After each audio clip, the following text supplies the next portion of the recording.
হযরত ইব্রাহিম তার জাতির লোকদেরকে বলেছিলেন, এই এদিকে তাকান, হে আমার জাতির লোকেরা, আমি কি করে ভয় পাবো তাদেরকে যাদেরকে তোমরা আল্লাহর সাথে শরীক করো। এই সমস্ত মূর্তিগুলোকে তোমরা আল্লাহর সাথে শরীক করো। এখন হয়তো বাংলাদেশে মূর্তি নেই, কিন্তু আল্লাহর আইনের সাথে অন্য আইন যারা যোগ করে চালাতে চায় তারাও মূর্তি পূজা করার শামিল। আপনি নিয়ে আসেন তো, কোন হুজুর নিয়ে আসবেন এবার? ১৫০০ বছর আগে তারা মূর্তি পূজা সরাসরি করত।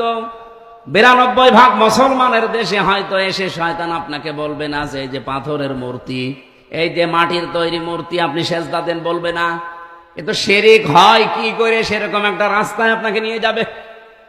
মূর্তি পূজা করা যেরকম গুনাহ, আল্লাহর আইনের বিপক্ষে মানুষের তৈরি করা আইন কায়েম করার জন্য চেষ্টা করা ওইরকম গুনাহ। এদেশে চলছে না? কথা বলতে গেলে কিছু মানুষ দেখি বলে, হুজুর আমার বিরুদ্ধে যাচ্ছে। আপনার বিরুদ্ধে গেলে আমি কি কোরআন শরীফ বন্ধ করে দেব? এই আয়াত কেটে আপনি বাদ দিয়ে দেন।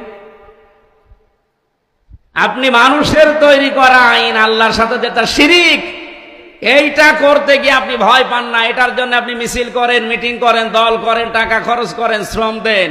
আর আমি আল্লাহর তৈরি করা আইনের পক্ষে কাজ করতে গিয়ে ভয় পাবো কোন কারণে বলেন? আর যখন সব এক হয়ে যাচ্ছে, এরপরও দেখছি কিছু মানুষ বলছে না।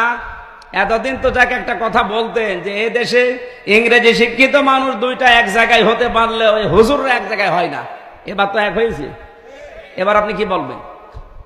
এরপরেও যদি আপনার বিবেকের দরজা না খোলে, আমার মনে হয় ও কুকুরে পোশাক করছে।